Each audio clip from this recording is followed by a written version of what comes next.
रामायण काल की 5 सबसे शक्तिशाली महिलाएं।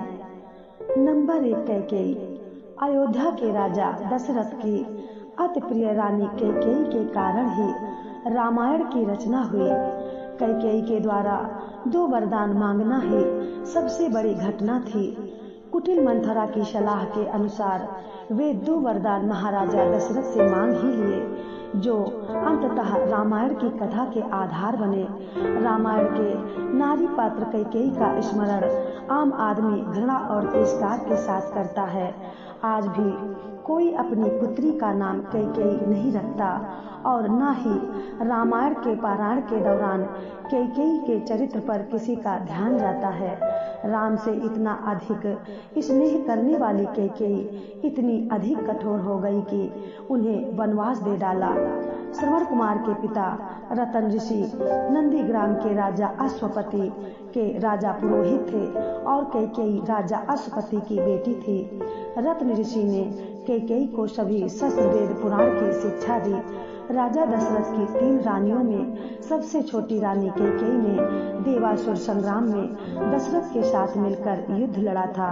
रामायण काल की वह एक शक्तिशाली महिला थी। नंबर 2 माता सीता।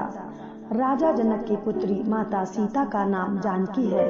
उन्हें माता लक्ष्मी का ही रूप माना जाता है। उर्मिला, मांडवी और श्रुतकीर्ति माता सीता की बहनें थीं। उन्हें पृथ्वी की पुत्री भी माना जाता है, इसलिए उनके भाई का नाम मंगल देव है। माता सीता ने अपने पतिव्रत धर्म का पालन करते हुए श्री राम के साथ वनवास का चयन किया। माता सीता सिर्फ गृहिणी ही नहीं थी, अर्थात घर में रहकर रोटी बनाना या घर के ही कामकाज देखना वे प्रभु श्री राम के हर कार्य में हाथ बटाती थी। इस तरह वे एक कामकाजी महिला भी थी। माता सीता का जब रावण ने अपहरण कर लिया और उन्हें अशोक वाटिका में रखा, तब इस कठिन परिस्थितियों में उन्होंने शील, सहनशीलता, साहस और धर्म का पालन किया। इस दौरान रावण ने उन्हें साम, दाम, दंड और भेद तरह की नीति से अपनी ओर झुकाने का प्रयास किया, लेकिन माता सीता नहीं झुकी, क्योंकि उनको रावण की ताकत और वैभव के आगे अपने पति श्री राम और उनकी शक्ति के प्रति पूरा विश्वास था। लंकापति रावण ने अपहरण करके 2 वर्ष तक माता सीता को अपनी कैद में रखा था। इस कैद में माता सीता एक वाटिका की गुफा में राक्षसों के पहरे में रहती थी। पद्म पुराण की कथा में सीता धरती में नहीं समाई थी, बल्कि उन्होंने श्री राम के साथ रहकर सिंहासन का सुख भोगा था और उन्होंने भी राम के साथ में जल समाधि ले ली थी। नंबर 3 मंदोदरी। मायासुर की पुत्री मंदोदरी रावण की पत्नी थी। वह रावण की राजनीतिक सलाहकार भी थी।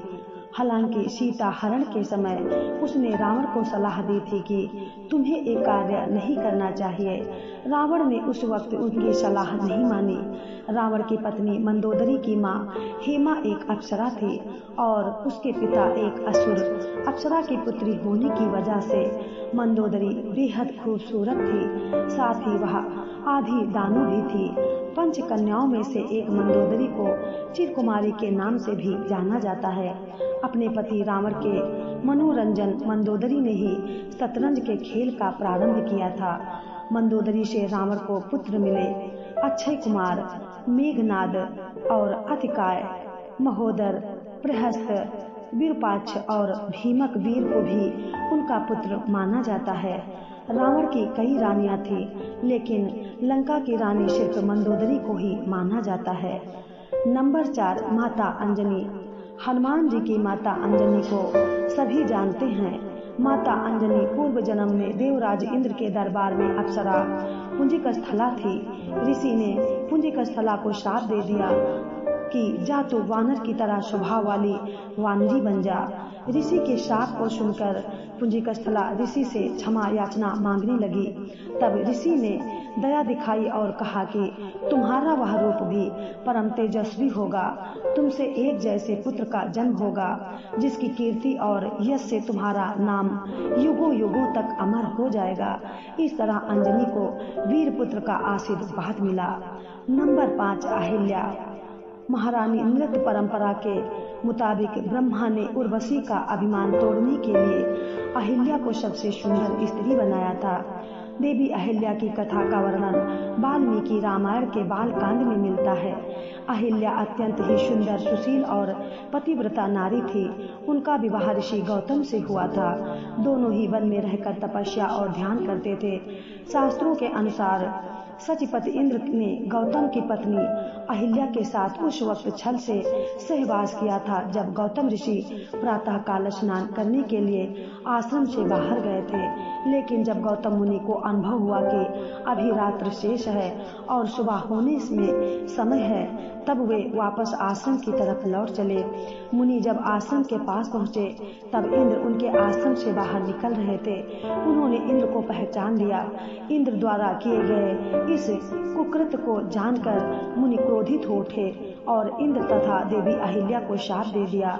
देवी अहिल्या द्वारा बार बार क्षमा याचना करने और यह कहने पर कि इसमें मेरा कोई दोष नहीं है, पर गौतम मुनि ने कहा कि तुम शिला बनकर यहाँ निवास करोगी। त्रेता युग में जब भगवान विष्णु राम के रूप में अवतार लेंगे, तब उनके चरण रज से तुम्हारा उद्धार होगा। अहिल्या ने ही माता सीता को पतिव्रत धर्म और जीवन की शिक्षा दी थी। इसी के साथ उन्होंने सीता माता को एक ऐसी दिव्य साड़ी दी थी जो कभी गंदी नहीं होती थी और न ही फटती थी।